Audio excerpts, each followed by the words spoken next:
नमस्कार विद्यार्थी मित्रांनो, स्वागत आहे तुमचं सिद्धू मध्ये। आज दिनांक 24 मे तुमच्यासाठी घेऊन आलो आहे लोकसत्ता संपादकीय आणि महाराष्ट्र टाइम संपादकीय।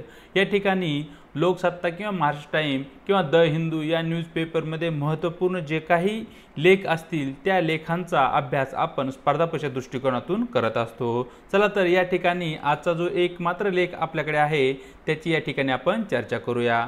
हे या ठिकाणी तुम्हाला लोकसत्ता पेपरचं फ्रंट पेज दिसत आहे आणि या ठिकाणी आज आपण निर्यातीत नन्ना हा जो संपादकीय लेख आहे या संपादकीय लेखाचा अभ्यास करणार आहोत।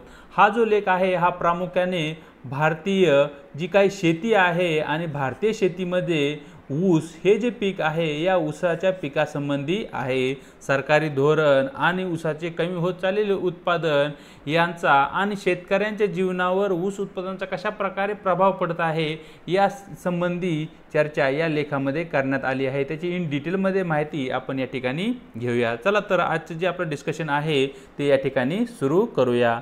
सर्वात अगोदर या ठिकाणी आपल्याला मुख्य मुद्दा काय आहे तो या ठिकाणी पाहावा लागेल। या ठिकाणी भारत आणि भारतीय शेती आणि जग याचा जर तुलनात्मक आपण अभ्यास केला तर पहा, भारत हा शेतीमालाच्या उत्पादनामध्ये जगातील पहिल्या 3 क्रमांकाच्या देशामध्ये येतो। परंतु जर आपण विचार केला तर भारतीय शेती निर्यातीत किंवा भारतीय शेतमाल जो आहे त्याची जी निर्यात आहे ती खूप कमी प्रमाणामध्ये होताना दिसत आहे। या ठिकाणी लेखक याच्या मागचे जे कारण आहे ते कारण असं सांगतात की स्वातंत्र्याच्या 75 वर्षांनंतरही भारतातील जी शेती आहे त्या शेतीचे एकरी उत्पादन वाढू शकले नाहीये। परिणामी आपली शेतमाल निर्यात ही खूपच कमी आहे इतर राष्ट्रांशी जर आपण तुलना केली तर। जगातील अनेक देशांनी बीटी, जीएम आणि देशी संकरित वाहनांच्या सहाय्याने त्यांचे जे काही एकरी उत्पादन आहे त्यामध्ये मोठ्या प्रमाणावर वाढ केली आहे आणि तशा प्रकारे वाढ ही आपणही केली पाहिजे। आपली ही जी शेतमाल आहे त्याची निर्यात वाढवली पाहिजे असं या ठिकाणी लेखकाचं म्हणणं आहे।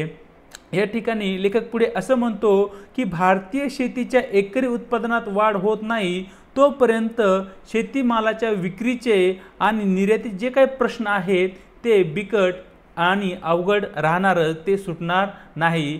जर हे प्रश्न आपल्याला सोडायचे असतील तर भारतीय शेतीमालाची निर्यात आणि त्या अगोदर प्रति एकरी उत्पादनात वाढ होणे खूप गरजेचे आहे। या ठिकाणी लेखक पुढे म्हणतात की मागील 2 वर्षात भारतातून साखरेची जी काही निर्यात आहे ती सुमारे 65% वाढली आहे, म्हणजे ही एक चांगली गोष्ट आहे। परंतु अलीकडेच अशी न्यूज आहे की सरकार यानंतर साखर निर्यातीला परवानगी देणार नाही। याच्या मागचे अनेक कारणे या ठिकाणी सरकारने सांगितलेली आहेत। मग या ठिकाणी भारत आणि भारतीय कृषी मालाची जी आयात आहे याचीही आपण चर्चा करूया।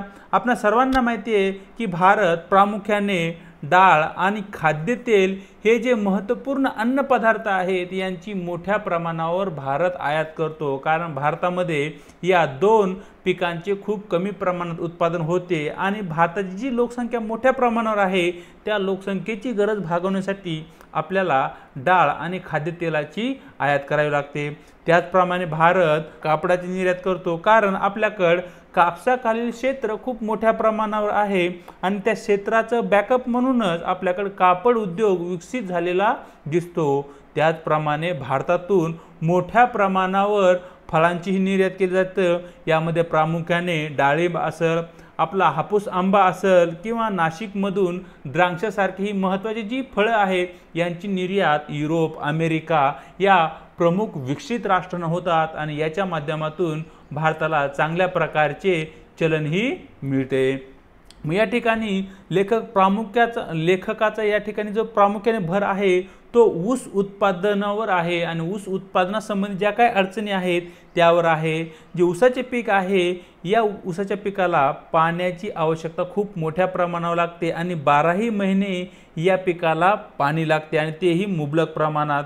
त्याचप्रमाणे अलीकडील काळातील हवामान बदल हा जो प्रकार आहे या प्रकारामुळेही शेतीच्या उत्पादनावर आणि एकूणच ऊसाच्या उत्पादनावर खूप गंभीर परिणाम होत आहेत। परिणामी एकरी उत्पादनात अगोदरच आपल्याकडे वाढ होत नाहीये, उलट त्यामध्ये घट होताना या ठिकाणी आपल्याला दिसत आहे। भारतात वर्षातून 2 वेळा ऊसाची लागवड केली जाते आणि वर्षातून एका हंगामामध्ये ऊसाचे गाळप केले जाते।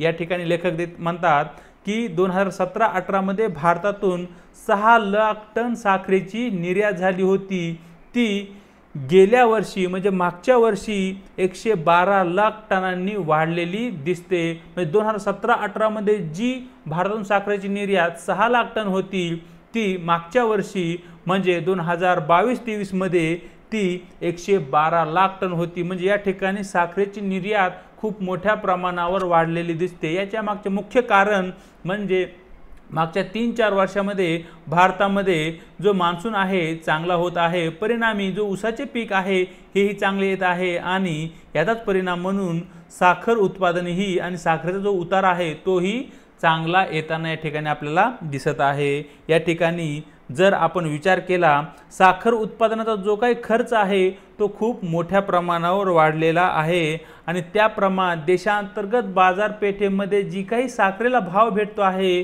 तो भाव साखर उत्पादन करण्यासाठी जो खर्च आहे तो खर्चही भागू शकत नाही असं या ठिकाणी लेखक म्हणतोय। म्हणून आपल्याला काय करावे लागणार आहे, आपल्याला जी साखरेची निर्यात आहे ती निर्यात करावी लागेल, त्याचा फायदा शेतकऱ्याला होईल, शेतकऱ्याच्या हातात 4 पैसे येतील आणि यातूनच शेतकऱ्याचा विकास होईल असं या ठिकाणी लेखकाचं मत आहे।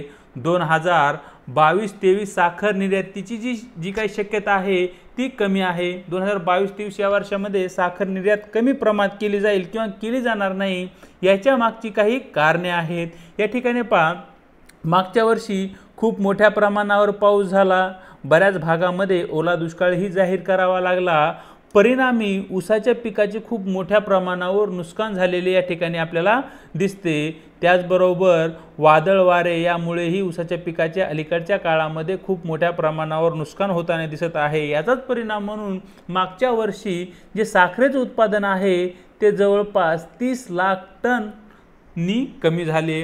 मग या ठिकाणी हा जो फटका आहे, या ठिकाणी देशांतर्गत साखरेचा पुरवठा व्यवस्थित राहावा यासाठी या वर्षी म्हणजे 2022-23 या आर्थिक वर्षासाठी सरकार काय करू शकतं, साखरेच्या निर्यातीवर निर्बंध आणू शकतं।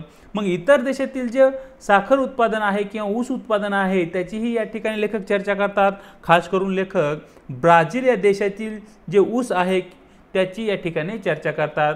लेखक म्हणतात की ब्राझीलमध्ये ऊसाची लागवड वर्षातून 3 वेळा केली जाते आणि जे ऊसाचे गाळप आहे ते वर्षातून 2 वेळा होते। भारतामध्ये ऊसाची लागवड वर्षातून 2 वेळा केली जाते आणि ऊसाचे गाळप हे एका वेळा केले जाते, हे ऑलरेडी आपण पाहिलेले आहे।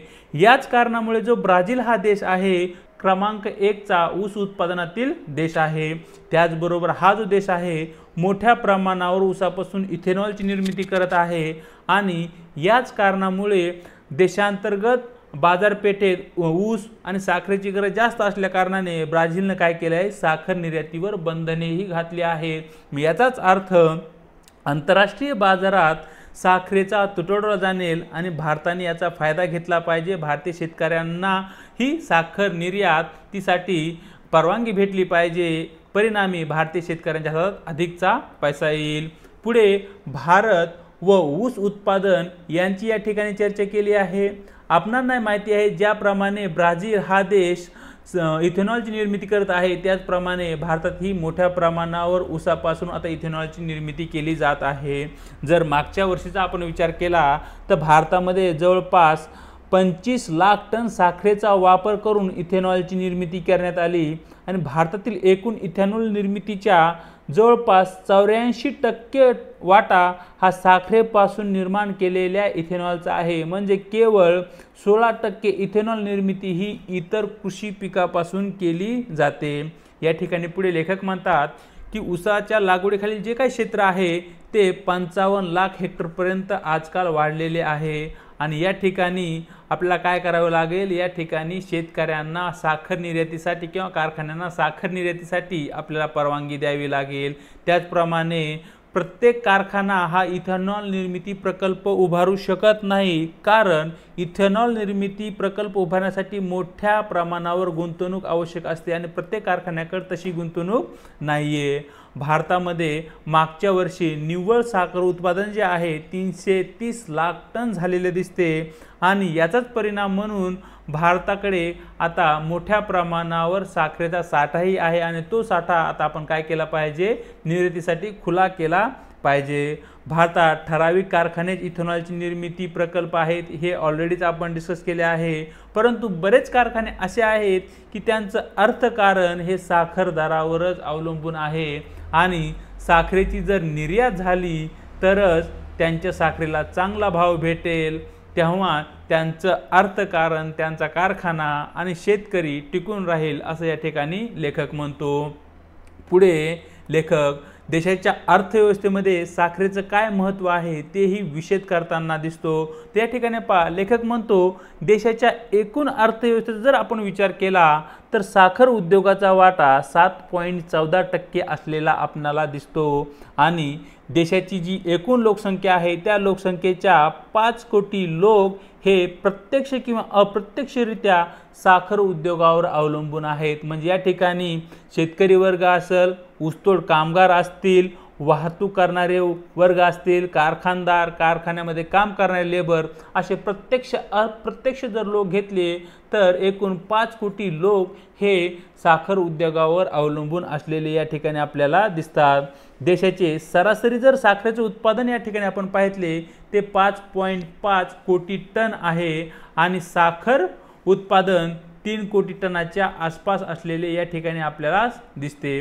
देशाला एका वर्षाला सुमारे 270 लाख टन साखरेची गरज असते आणि 2020-21 मध्ये साखर कारखान्यांनी सुमारे 35,000 कोटी रुपयाचा महसूल केंद्र आणि राज्य सरकारला दिलेला होता। हे एक महत्त्व या ठिकाणी साखर उद्योगाचे आहे, म्हणजे साखर उद्योग केंद्र आणि राज्य सरकारला महसूल ही देत आहे। यानंतर जे आपल्याकडे कापड उद्योग आहे, कापड उद्योगानंतर दुसऱ्या क्रमांकाचा सर्वात मोठा शेती आधारित उद्योग म्हणून आपण साखर उद्योगाकडे पाहतो असे या ठिकाणी लेखक म्हणतो। अशा प्रकारे लेखकाने या ठिकाणी साखर उद्योगाचे महत्त्व विषद केला आहे। या ठिकाणी साखर उद्योग आणि भारतीय शेती संबंधी जे काही महत्त्वाचे पॉइंट संपादकीयमध्ये लेखकाने डिस्कस केले होते त्यांना इन डिटेलमध्ये आपण पाहिले। आज या ठिकाणी थांबूया, भेटूया एका नवीन व्हिडिओ सोबत।